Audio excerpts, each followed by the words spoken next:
വിദേശ തൊഴിൽ പരിശീലനത്തിനും തൊഴിലവസരങ്ങൾക്കും little flower engineering institute Kalamassery. പഠിച്ചാൽ ജോലി ഉറപ്പാണ്.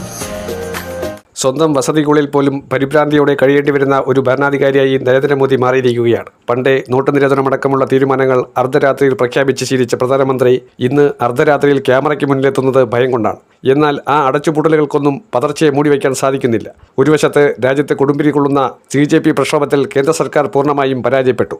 പാർലമെന്റിലേക്ക് ഇരച്ചെത്തുന്ന ജനകീയ സമരങ്ങളെ ആഭ്യന്തരമന്ത്രി അമിത്ഷാ എത്രയൊക്കെ അടിച്ചമർത്താൻ നോക്കിയാലും സോഷ്യൽ മീഡിയ അക്കൗണ്ടുകൾ എത്രയൊക്കെ ബ്ലോക്ക് ചെയ്താലും ജനരോഷത്തിന്റെ ആ തീപ്പൊരി ഈ രാജ്യം മുഴുവൻ പടർന്നു പിടിക്കുന്നു. ഇപ്പോൾ ധർമ്മേന്ദ്ര പ്രധാൻ രാജിവെച്ച് കഴിഞ്ഞു.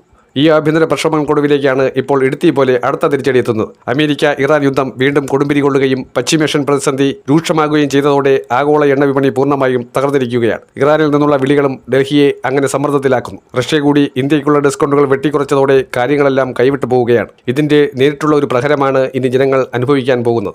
രാജ്യാന്തര വിപണിയിൽ ക്രൂഡ് ഓയിൽ വില ബാരലിന് $100 കുതിച്ചുയരുമ്പോൾ ഇന്ത്യയിൽ പെട്രോൾ, ഡീസൽ, LPG നിരക്കുകൾ കുത്തനെ കൂട്ടാൻ BPCL അടക്കമുള്ള പൊതുമേഖലാ കമ്പനികൾ ഒരുങ്ങിക്കഴിഞ്ഞു. എണ്ണവില കൂട്ടുന്നതോടെ നിത്യോപയോഗ സാധനങ്ങളുടെ വില വലിയ തോതിൽ ഉയരും. ബാങ്ക് പലിശ നിരക്കുകൾ വർദ്ധിക്കുന്നതോടെ സാധാരണക്കാരന്റെ EMI ഭാരം ഇരട്ടിയാകും. ചുരുക്കത്തിൽ രാഷ്ട്രീയ പ്രക്ഷോഭങ്ങൾക്ക് പുറമെ താങ്ങാനാവാത്ത വിലക്കയറ്റം കൂടി ജനങ്ങളെ തെരുവിലേക്കിറങ്ങാൻ പോവുകയാണ്. ഇനിയും ജനങ്ങളെ ഭയപ്പെടുത്തി ഭരിക്കാമെന്ന് കരുതേണ്ട എന്ന മുന്നറിയിപ്പാണ് ഡൽഹിയിൽ നിന്നും ഉയർന്നു വരുന്നത്. ഈ ജനരോഷം വെറുമൊരു രാജിയിൽ ഒതുങ്ങിത്തീരില്ല. ഭരണകൂടത്തിന്റെ അടിത്തറയിളക്കുന്ന ഈ പ്രക്ഷോഭത്തിന് മുന്നിൽ നരേന്ദ്രമോദിക്കും അമിത്ഷായ്ക്കും ഇനി അധിക നാൾ പിടിച്ചു നിൽക്കാനാവില്ല.